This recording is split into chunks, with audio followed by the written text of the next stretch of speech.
Hello, and welcome to the Courage Coalition. I'm excited to continue to walk with you, walk with myself as we have embarked upon and done something that felt not only very good and right and purposeful, but one of the scariest things that we've probably ever done. And that was fostering the Summit, our nonprofit. So, as you listen to this, we have finished the hike. And if you're just catching this one, we hiked Tour du Mont Blanc. It is a 100-mile hike in 12 days in the Alps of Switzerland, France, and Italy. And it didn't come to us. We didn't choose to do this because we knew we were physically able, financially able, emotionally is really good, ready or able. It came to us out of courage, out of reflection, and out of the ability to say that we know it is for us because it came to us. So a little bit of backstory is that the 3 years we've been here in Montana, there's been a huge growth factor for me in really getting quiet and learning about me, Corey. That's where the podcast came from. That's where so many things that have happened in our life have come from, including this foundation, Fostering the Summit. Fostering the Summit came to me on a walk in the quiet of nature. And in my belief system, it was God said to me that you're not done with foster care. It just looks different. And I was like, whoa, whoa, whoa, whoa. We have spent 13 years in foster care. We have cared for 22 children. And I don't know what more I can do right now as we're rebuilding. And I feel like some days the weight is so heavy. But I knew that that thought came to me for me. Something I've learned. It's not just a pipe dream. It's not just a thought. It's for you. And so I sat with it for a long time. I'm not going to lie, because I just didn't know what that looked like or what that capacity looked like. And it came to me that maybe through this podcast, actually, and interviewing somebody else, maybe it was a nonprofit. And then I pondered that and my lack of ability or expertise to even know what that looked like. Oh my gosh. And finally, one day, I just spoke it out loud to my husband. And I said, this is what keeps coming to me. And I don't have all the answers. What do you think? And he said, let's do it. Let's figure out what this looks like. And as it's evolved and grown, it's come to this place of Fostering the Summit, a nonprofit that will house children who are in the latter years of foster care, 14 to 18 years of age, before they age out of care, giving them tools, resources, community, support systems that they do not currently have as they age out at 18 and are expected to thrive, succeed, survive. Let's be honest. It's giving these children an opportunity to say, I know there's something different and I need someone to believe in me to make that happen. I need hope that there is change. And so as you're listening to this, like I said, the hike will have been done. And I know that there's going to be a lot of reflection on my part. But this is where it came from, is the ability to give myself space every day to reflect on what is happening, to reflect on how I'm doing, and reflect on why I'm doing it. Whether this is as a parent, as a wife, as a business owner, as a nonprofit founder, what is the why? And what am I doing? Is it working? And if it's not working, how can I get, one, feedback on others' thoughts, but two, the ability, the courage to pivot and say, okay, this isn't working. We're going to do something different. The reflection has given me the gift of seeing what I've already done. So many times in life, we walk forth and we just keep going. That rat race, right? Just go, go, go. We never stop and ask ourselves, what have I already done, accomplished? In the financial world, it's an audit, right? Going back and seeing what happened. But you have audits in your own world, in your personal world. Are you taking the time?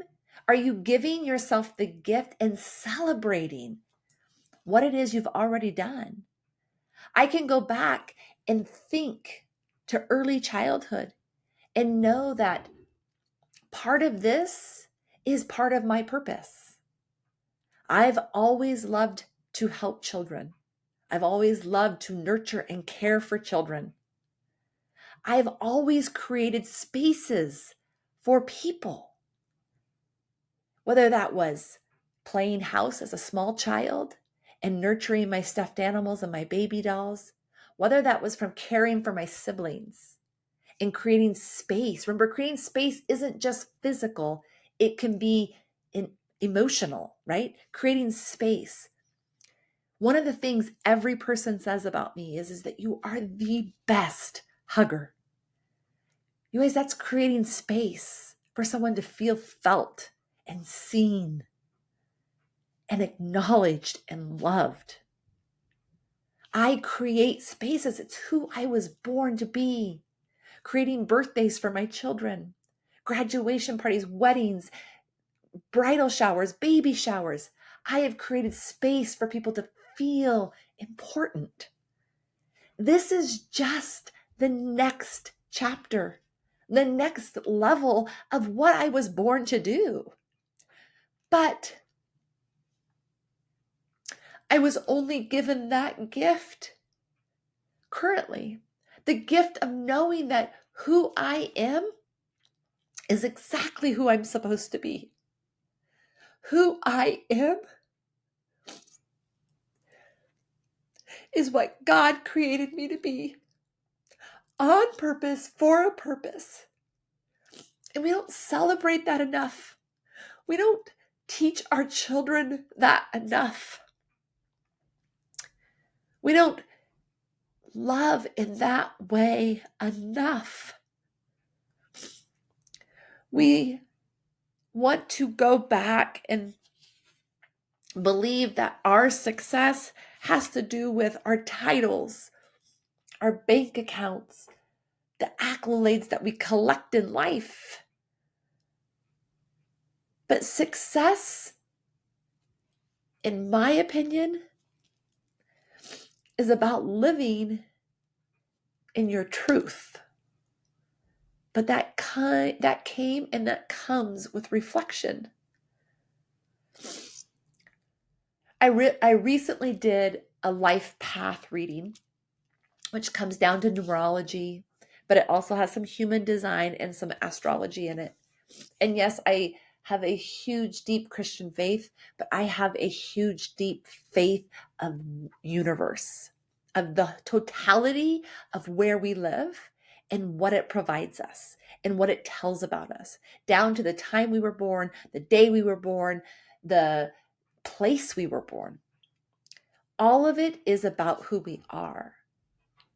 But we don't talk about it enough. We don't have the courage to say, I want something deeper. I want to know about myself more. I want to live in what feels good and right to my heart. But again, that takes reflection and it takes action, because we believe that when we pivot or change our minds, that it's a failure. But the only truth is that the only definition of failure is doing nothing. Every time you try something, every time you speak a truth, every time you say, but is that really where I should be going? Every time you learn something about yourself, you are succeeding. Because when you show up as your truth, as yourself, as your value in who you were created to be, you change the world. Whether that is in the four walls of your home and how your children see you show up, whether that is in the way your spouse sees you leading, growing, pivoting, developing, whether that is in your business, it doesn't matter. Every time you learn, grow, pivot in yourself, you are leading in that truth. So there's an interesting concept that I recently heard, and it talks about purpose is who we is when we grow, resemble, reflect, and reveal. Grow, resemble, reflect, and reveal, sorry. I want you to think about those words and really process what they mean to you. I'm not going to talk about them today. I'm actually going to save that for the next episode. But I want you to really think about, what does that make me think of? Because growth is a part of who we were born to be, no matter who you were born to be.